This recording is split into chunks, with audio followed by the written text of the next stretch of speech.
Assalamualaikum warahmatullahi wabarakatuh. Perkenalkan, nama saya Davina Zahra Siregar dari kelas 12E. Jadi hari ini saya mau ngapain sih? Jadi hari ini saya ingin menjelaskan tentang waris dalam pembelajaran agama Islam. Stay tune.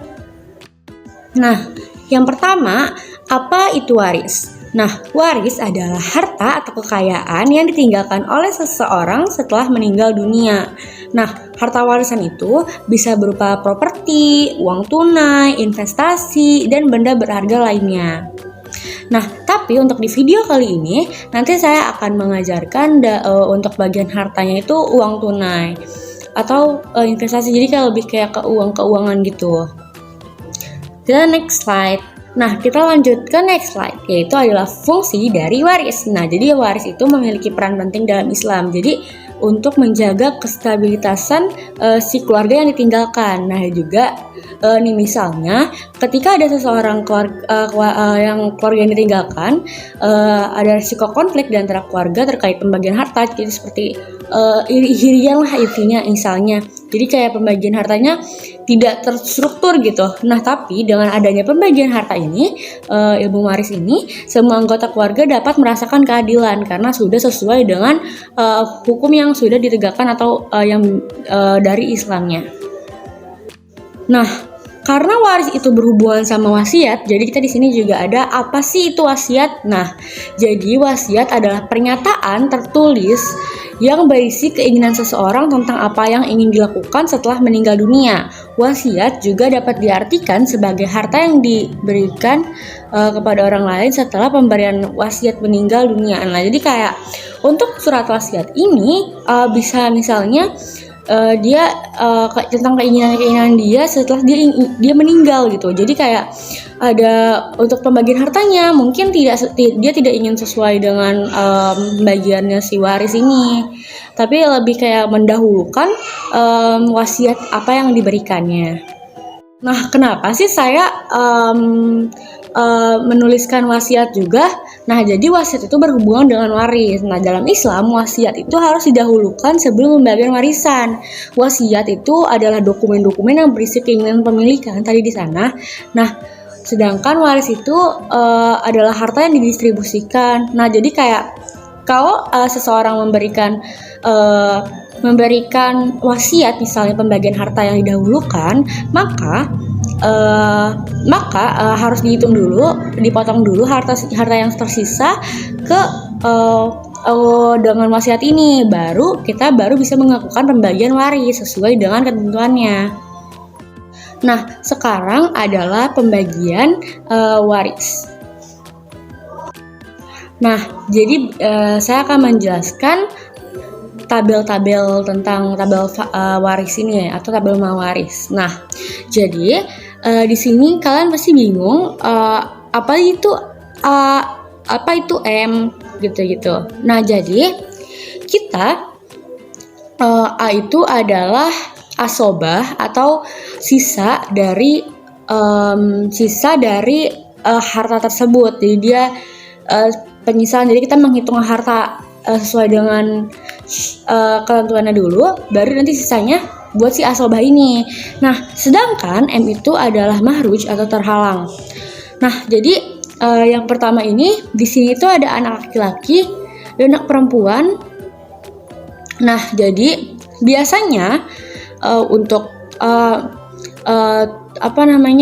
untuk tabel ini anak laki-laki itu prioritasnya. Jadi kayak kalau misalnya di soal ada anak laki-laki, maka itu jadi prioritas utama, atau misalnya perempuan itu juga prioritas utama.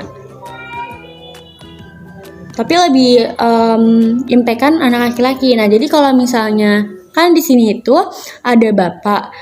Bapak sama kakek. Kalau misal bapak sama kakek itu kan di sini tulisannya A atau 1/6 juga. Jadi kalau misalnya dia mempunyai anak laki-laki, dia itu nggak pakai asobah, jadi dia pakainya 1/6. Sedangkan untuk bagian paman, kan ini dia ada juga untuk A-nya ya. Tapi si paman ini kalau misal ada anak laki-laki, dia itu bakal terhalang. Jadi cara bacanya itu, jadi kita sesuai soal dulu. Jadi kita harus urutin dulu apa sih yang paling terpenting di soal itu. Misalnya ada anak laki-laki, ada anak perempuan, suami, seperti itu. Nah, jadi dia kayak kita urutkan. Nah, tapi untuk tabelnya kita jadi kayak tangga gitu. Jadi kalau misalnya anak laki-laki pertama, berarti dia di kotak yang pertama yang bagian A. Sedangkan untuk anak perempuan itu di bagian A juga. Jadi dia ke sampingnya. Jadi kan A turun bakal ke samping. Jadi dia turunnya bukan ke bawah gitu. Lalu ke bawahnya ke bawah samping kayak seperti anak tangga gitu. Tapi sesuai kotak, sesuai prioritas. Nah, kalau misalnya suami berarti dia di bagian ketiga, yaitu 1/4. Nah, bila ada anak laki-laki dan anak perempuan dalam suatu keluarga, pembagiannya itu beda. Nah, anak laki-laki itu yaitu dia itu adalah dua kalinya satu anak perempuan. Jadi misalnya kan tadi misalnya ada suami, anak laki-laki sama anak perempuan. Misalnya anak laki-laki itu ada satu, anak perempuannya itu ada 2. Nah, jadi si bapak kita hitung dulu si suami ini ada berapa. Pokoknya abis itu kita kurangin sama harta, jadi berapa sisanya asobahnya. Nah, karena mereka sama-sama asobah kan. Nah, jadi karena dia ada 2 anak perempuan dan satu anak laki-laki, jadi dihitungnya itu untuk dia dianggap perempuan tetap dianggap 2, tapi laki-laki itu satu orang ini dianggap 2 kali lipat. Jadi dia kayak dua juga. Jadi dia 2. Nanti untuk bagian bawahnya, untuk membaginya itu dia menggunakan untuk pecahan gitu. Atasnya itu berapa jumlah anak-anak ini. Misalnya anak laki berarti 2, anak perempuan juga 2 kan tadi sudah dihitungnya ini 2 kan. Nah, terus untuk di bagian bawahnya kita tambahkan tadi di sini ada 2 dia. Anak laki ini dihitungnya 2, anak perempuan itu ada 2, jadi kita tambah jadinya bawahnya itu adalah 4. Itu untuk mencarinya, baru dikali sisa-sisanya. Tadi kan dia asobah seperti itu. Nah, untuk lebih jelasnya saya ada contoh soal di next slide. Jadi di sini ada contoh soalnya. Pak Budi meninggal dunia meninggalkan warisan sebesar 500 juta. Sebelum meninggal, Budi memiliki hutang 50 juta yang harus dibayar dari harta warisannya. Setelah utang dibayar, sisa harta warisan akan dibagi kepada 3 anak laki-lakinya. Nah, untuk itu di sini saya lupa mereminder. Nah, kalau di suatu soal itu ada hutangnya, maka dahulukan hutang. Seperti itu. Nah, kita langsung aja ke pembahasannya. Akan saya kerjakan di kertas cidat.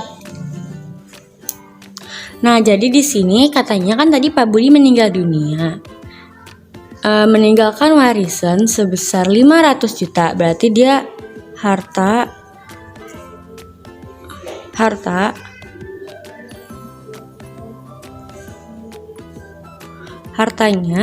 500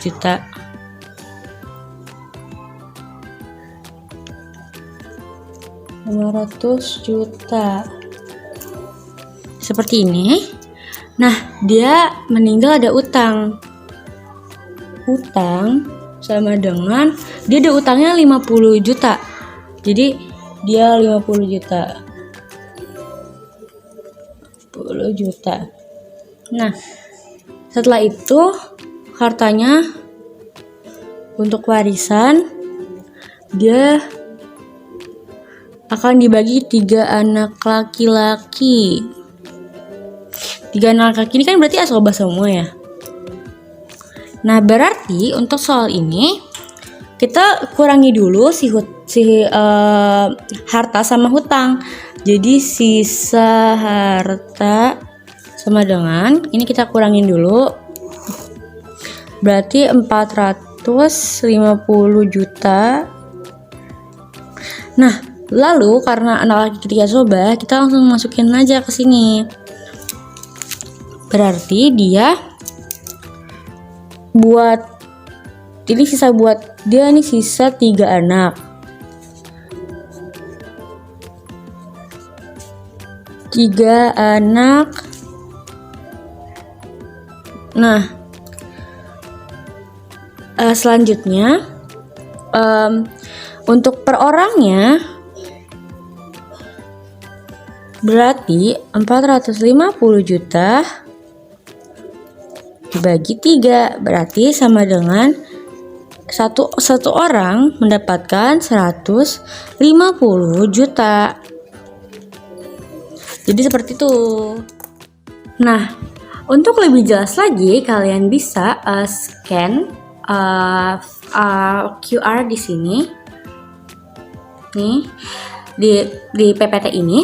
Jadi dia akan menjelaskan lebih detail bila kalian masih kurang mengerti dengan pembahasan yang saya berikan. Selesai sudah penjelasan saya tentang ilmu waris ini. Terima kasih, mohon maaf atas perkataan dan perbuatan. Semoga kalian semua mengerti tentang penjelasan yang saya berikan. Assalamualaikum warahmatullahi wabarakatuh.